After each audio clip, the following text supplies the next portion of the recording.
So a little pro tip, if you're going to stay in this site on Campbell Island, is do not underestimate the wakes of these big ships. So we've had one came around 4, and then the other was just before 6, and washed up water. So this is where we had our kayaks, well out of the water, but you can see where Joe's got washed up there. Mine got washed up good 20-30 feet. My water jugs that I had next to my kayak are there next to Joe's hammock, and right now we're still -1 water shoe. So it looks like there's one of my gloves. Not the way you want to start the day, but I had a small panic attack at 4 in the morning when the water made it up to my hammock, and I instantly, so I have this paranoia about going on a paddling trip and then waking up in the morning and my boat's gone because it's floated away. And that is what hit my mind instantly. So I jumped out of bed and tripped over some tarp lines to get out here. And fortunately the kayaks, everything got washed inland, so it didn't get washed out to the river, but still nerve-wracking to say the least. So I'm gonna let the sun come up and we'll find the rest of our stuff, because it's here. It's just difficult to see at the moment. So I'm gonna get packed up and we'll head on out. Good times. Oh, there's the rain. Yep.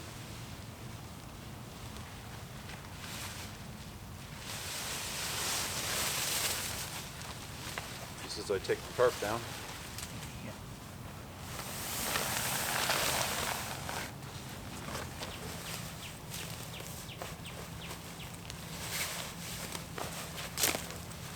I'm wondering, I suppose if you had to pitch a tent here, you could pitch it way over there.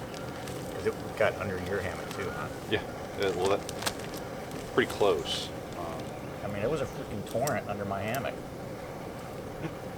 But it's not funny. I mean, It's funny now. it's funny now. But I can't imagine the heart that went up into your throat when you went over there and there were no kayaks. Yeah. I was like, holy this is not good.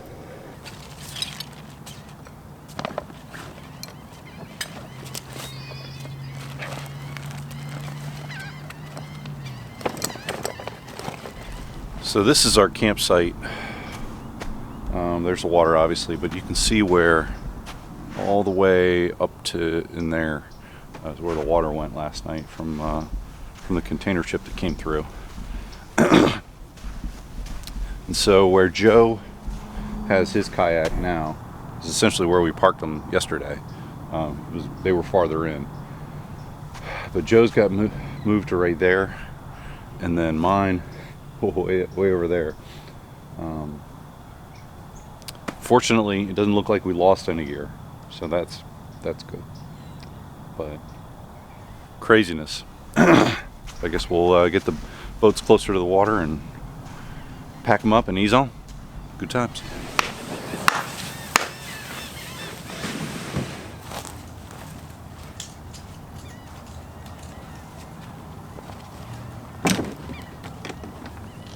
One last check. No piece of gear left behind, especially with the Noah's flood last night. We want to make sure something that we didn't realize was washed away. I think we're good. Wild and crazy stuff last night. All right, let's get in the boats.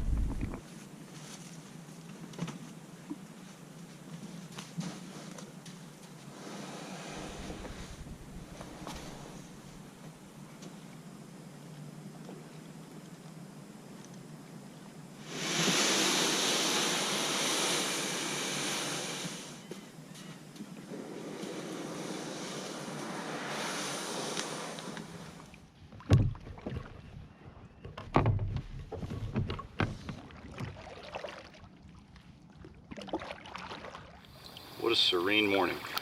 I don't think the weather is going to be as kind to us as it was yesterday. The weatherman might have gotten today right. Calling for 40% chance of scattered showers, so it's drizzling a little bit. Today we're going to finish up the Cape Fear. We're going to go down to, there's a cut towards the south end of the Cape Fear that cuts over to the Intercoastal Waterway, or the ICW. Hang a left and go north up to Trails End Park and take out there. It's going to be slightly more paddling than we did yesterday. We're trying to time the tides. I'll say that 10 times fast. Trying to time the tides correctly so that we're not fighting it. But from Joe's paddled it before, so from what he tells me, there's really no easy way to do it. We wanted to leave early. We were aiming for 8 o'clock this morning. It's at 8:20 now, so a little behind schedule.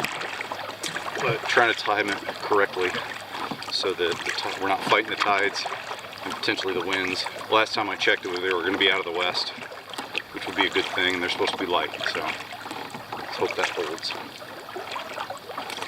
But it's beautiful out here today.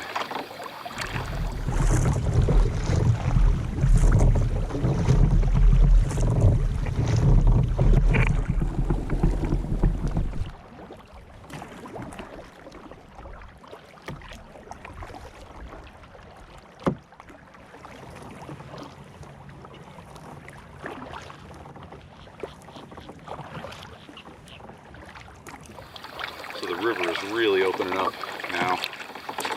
We're about to hang a left into Snow's Cut. But keep looking downriver towards Curry Beach and the mouth of the river. You can actually see the horizon. You can just see the tops of the trees of the island poking up over the horizon. So kind of shows you how open this area is. It's definitely transforming from a river to coastal area for sure. It's just been a very peaceful morning.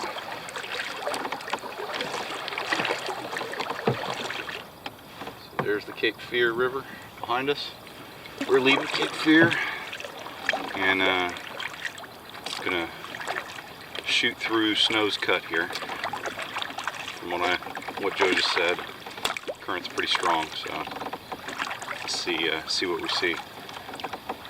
So from what Joe has told me, tides play a major factor in when and where you paddle. Depending on what time of day it is, will dictate whether the tide's coming in, whether the tide's going out. In this particular area is a little different because you've got Snow's Cut, you've got the Cape Fear River, and then you've got the ICW, and then the Wrightsville Beach Inlet, I think is what he called it. So the ICW, the tide, wants to go out that inlet. But the ICW runs north-south. So on the south side of the inlet, you've got the tide running north. And on the north side of the inlet, you've got the tide running south as it goes out. So as we approach the inlet from the south, the tide will be pulling us towards it. But then if we continue north past the inlet before the tides come out, we're going to be fighting it. So I think what we're going to do, depending on what time we make it to the inlet, we may pull off, let the tide go out, and then continue paddling north. This is definitely not my area of expertise by any stretch of the imagination, so I'm definitely glad to have Joe along, or he can have me along. Yeah, I think he's definitely having me along on this trip, but I'm glad to have him in his knowledge base. He's much more comfortable with this stuff than I am. I wouldn't know where to start. I don't feel any current. I know, it's not bad at all. I'm telling you, I've been through here where those buoys are laying down. Really? Yeah. This would be the shallow tide cycle this time. Good for us.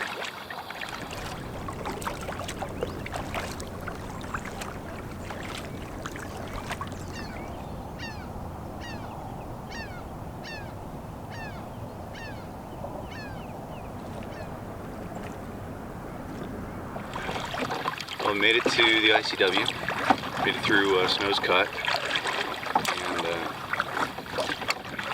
headwind's picking up just a little bit. It's still manageable, but we've been paddling for about an hour and a half, a little over an hour and a half. Making decent time, so we're going to make it up to, it's the Carolina Beach Inlet.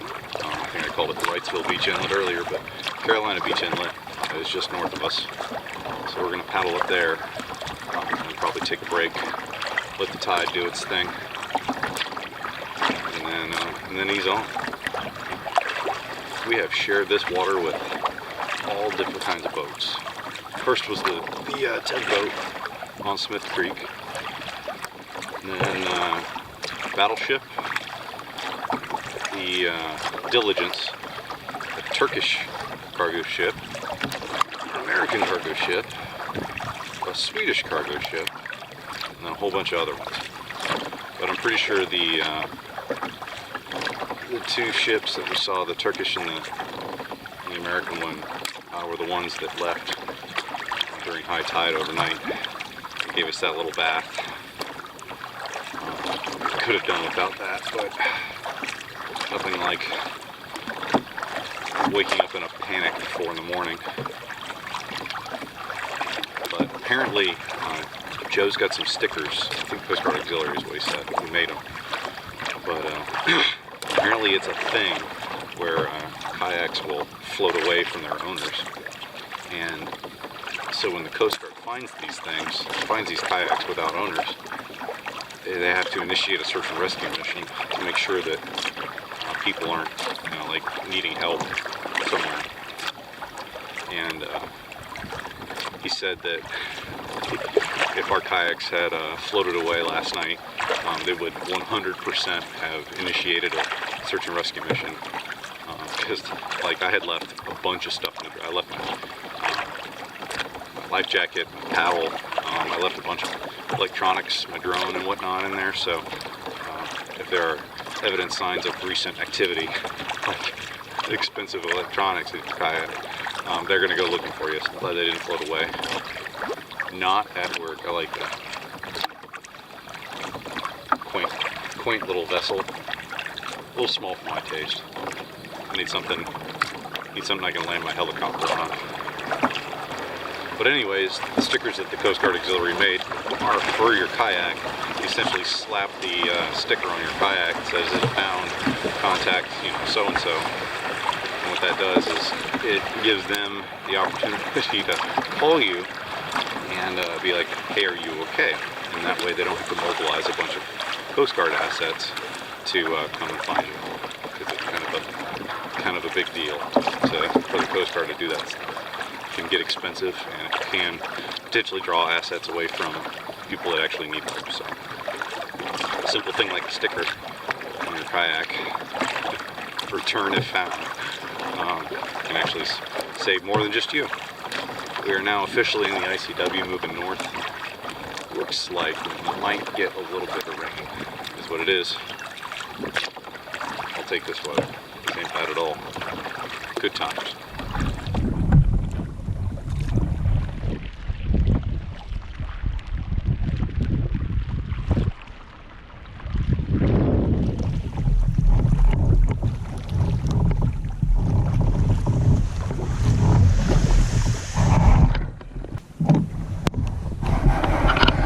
Now we're having fun.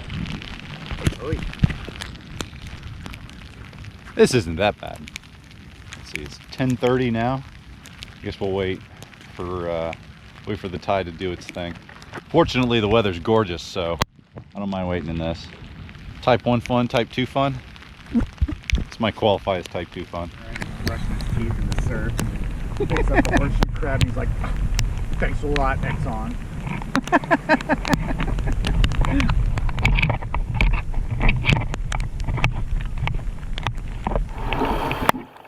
There's water in my freaking kayak. Where did that come from? Alright, phase 2 of the operation. Made a quick stop at the inlet here. Looks like the tide's not as bad, so we're going to press on. Over to our right is the Atlantic Ocean. That's kind of cool. Good times.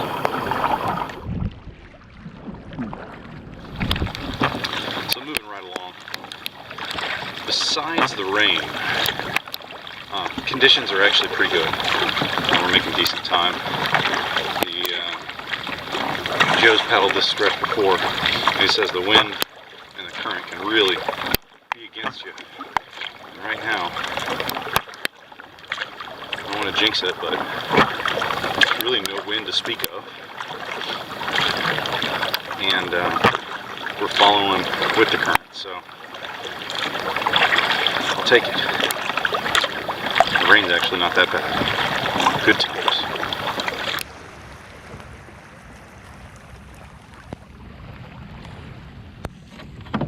Nice little spot.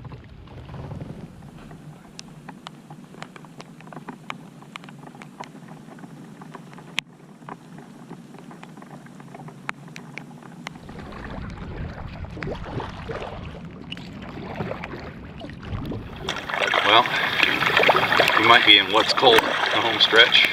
Joe says we probably got about 30 to 45 minutes left. So, almost there. Rain's been pretty steady. It hasn't been too bad. Just enough to keep you wet. We stopped for a little break back there, but something I was noticing was the diversity of the waterways that we have paddled through in the last 2 days. We started in Smith Creek, which is essentially just a tidal creek. And we made it out to Cape Fear River, where it's still, you can kind of see it as a river in downtown Wilmington. And we made it through that industrial area with cargo ships, container ships and whatnot. And then a little bit of nature here and there interspersed. And now we're in the Intercoastal Waterway, which is completely different from anything we've paddled through yet, because it's been pretty much constant civilization on our left as we paddle north, and nature on our right. It's kind of interesting. The good thing about the ICW is that it's straight, so you can see a long ways in front of you. And the bad thing about the ICW is that it's straight, and you can see a long ways in front of you. But we'll make it through.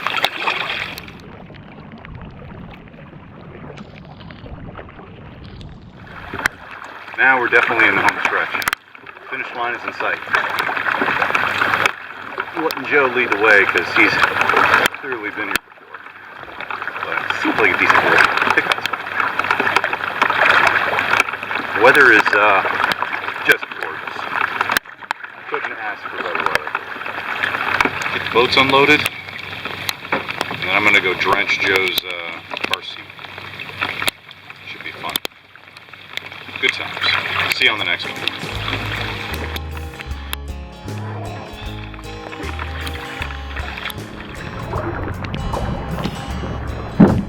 This gives us the opportunity to test out our dry back. Yeah, see? Shakedown.